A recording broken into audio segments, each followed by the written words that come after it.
Alright, now that we're on to the main attraction, removing the rear subframe, what we need to do is go ahead and remove the gas tank strap. That way we can move it out of the way so we can get to the back wheel arch. So on the wheel arch, there is I believe it's a 9/16 nut that holds in the shock. So there's one on that side and of course one on this side behind the gas tank. So we need to go ahead and remove that nut so we can undo the strap. It's like a strap, it's just a metal clamp type thing for the gas tank. Move it out of the way and get to that other 9/16 rear shock nut. At this point we're going to go ahead and also place some jack stands underneath the rear subframe. That way we can get some support so when all the nuts start coming off it doesn't just come crashing to the floor. Alright, to take off that strap you just need a 1/2 inch socket. I went ahead and loosened it already, and I just put an extension on it. That way I can go ahead and untighten it by hand.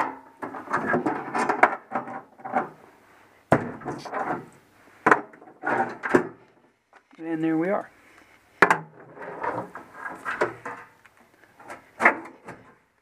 Gas tank is now loose, so we'll go ahead and move it out of the way. Alright, so as you can see we moved the gas tank over. Now we can get to that 9/16 rear shock. One thing that you want to make sure of that I completely forgot to for a second was remove the gas cap. If you don't take the gas cap off, obviously the gas tank's not going to come out. Yep, see there's the gas cap. Something real simple can be a pain. So we'll go ahead and remove those shocks now. Alright, so we've undone the shock absorbers on the inside. As you can see they're right here. It's a fairly simple job, it's one bolt. If the shock absorber starts to spin on you, just have a buddy or something, just hold on to this part. But whenever you get to the end of the bolt, just let them know that it's about to drop and to watch their hands when it does fall. So if you need 2 people, you can really probably do it with one. I just did, and my shocks were pretty old. And my wife's home, and the dogs are barking. But yeah. So the next step is we're going to undo the 4 bolts on the inside next to the support right here. There's 1, 2, 3, and 4. And at this point, definitely make sure you have your supports in place. Alright, so I ran into my first problem. I was taking the 4 bolts off. Those 2 actually look new. But I came over to the side, and this bolt here on the bottom is completely stripped. When I went to go and take it off, I mean, there's just no grip on it. It's completely rusted round. So I'm actually going to have to cut it off. So I'll just take my Dremel bit and cut the head off and pull it out. Good thing I bought new bolts, but just thought I'd show you that, things don't always go as planned, but that's okay. And especially when you're doing something like this and you're saving this much money doing it yourself, it's okay when bad things happen and you have to possibly buy something new. So just don't get discouraged if something doesn't go smoothly for you. Just keep up the motivation to do it yourself, and you'll be more satisfied when you do it. And on top of that, you'll know it's done right the way you do it. Alright, so I got the 4 bolts out. This one, as you can see, finally I had to end up cutting it out to get it the rest of the way out. So now we're going to go ahead and move on to the 2 bolts at the front here. There's one right here, and there's one right here. We're going to do those 2, and then there's 2 on the other side as well. Those will be the last 4 bolts that we need to go ahead and drop the subframe down. Make sure at this point you definitely have it supported. If you don't, after you start loosening those, then your subframe is going to come loose and fall on you or damage something you don't want to be damaged, and you have to buy new ones. But you can see the other 2 here. So I'll go ahead and remove those and check back with you. Alright, so I've taken those 4 bolts out. As you can see, there they are. So in theory, it should now be ready to drop. But what I'm going to go ahead and do first is just make sure, I'm going to go ahead and look around, make sure there's no lines I missed or anything like that. Make sure nothing's going to interfere. I already took this jack out of the way. and jacked it up with the floor jack. That way I can go ahead and drop it down on some blocks on one side and then on the other, and then I'll be able to pull it out completely from underneath the car. As you can see, those two. Now the bad news is about this side, is I was taking the bolt out, and I don't know where it is, but the bolt actually snapped. You should be able to see it inside of there. So whenever I drop the subframe, I'm going to have to pull it back as well, because that bolt's still halfway in. And then I'm going to have to get that bolt out somehow. I do have a reverse bit, or reverse drill bit to pull out broken studs, so hopefully that'll work here. If not, then I might have to drill all the way into it, and make it a little wider and get a new bolt for it. But we'll see. Let me see, I'm still looking around, making sure everything's clear. I'm going to go and loosen up the pressure on the jack. Let's see if it drops. Yeah, there you go, and you can see the rear subframe separating from the car now. So what I'm going to go and do is I'm going to put it up on some blocks. Let me take a look at that fuel line.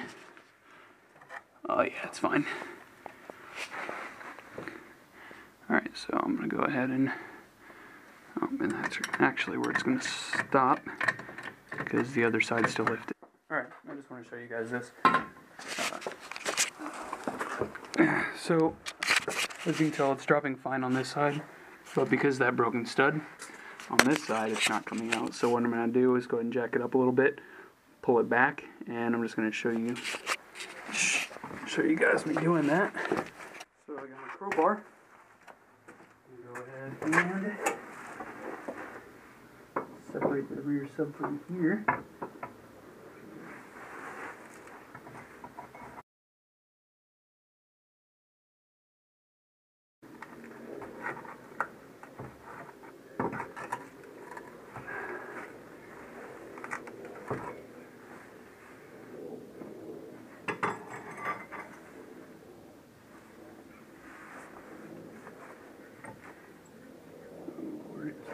There we go.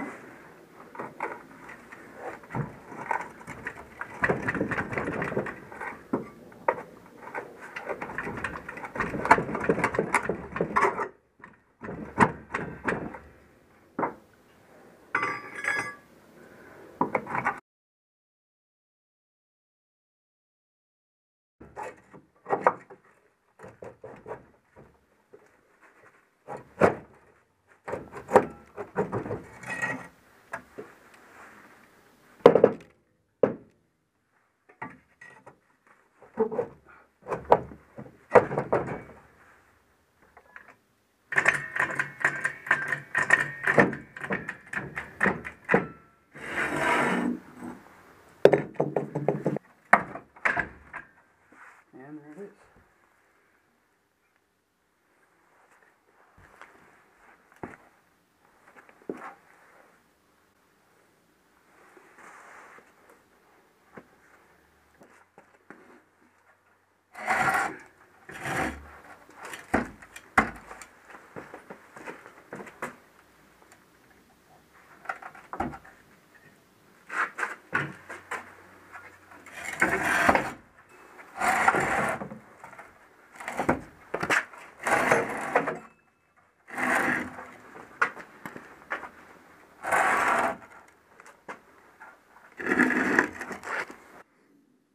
So there it is. It only took me about total 2 hours, and that was with eating lunch and going back and forth with the camera. I stopped every time I did a step, you know. But this way, I just wanted to do something so that y'all could fix your cars without paying a lot of money to do so. So there it is, without the subframe, suspension, or anything on it. And there's the old one. And once again, you can see on this side that even if I put my weight on it, it's supporting my weight. But this side's not even supporting the weight of the subframe. And it's not a very heavy setup total. It's probably no more than 125 pounds, maybe 100 pounds. It's just not very heavy. And I'll show you the reason why. Alright, right in here, there is the problem. So, here's where the suspension attaches. Yeah. So this is just completely torn up here, down here, which is why this part here is touching the bottom of the subframe, which is why my car was rubbing the wheel arch, which now that I have a flashlight you should be able to see better. Right here. I actually bent it up right here, so I'll go ahead and get a hammer and bring that back down. And it was rubbing all the way around. And look at that. I'm really impressed on how little rust there is on my car, which is just fantastic. Really excited about that. So, the next step is I'm going to take all the components off of here that I need. I'm going to replace what I think needs to be replaced. Put it on the new subframe. I'm also going to clean, sand down, paint, make all this stuff just look new and good again. And even though you don't see it, you know, I'll feel better about it when I go to jack it up and do something to it. But yeah, I appreciate your time. Once again, questions, comments, concerns, please don't hesitate to ask. And I'll go ahead and do additional videos. I'm obviously not going to show you how to sand it, paint, I mean, all that stuff. It's pretty self-explanatory. Sand it down and paint it. Use a high temperature paint on brakes. All this stuff, use undercoat paint, of course. All the brake lines, if you need to replace them, replace them. But from here on out, I'm going to put everything from the old one on the new one, and then I'll do a reassembly video, everything in reverse. Any complications that may arise, such as this bolt here, the one that broke.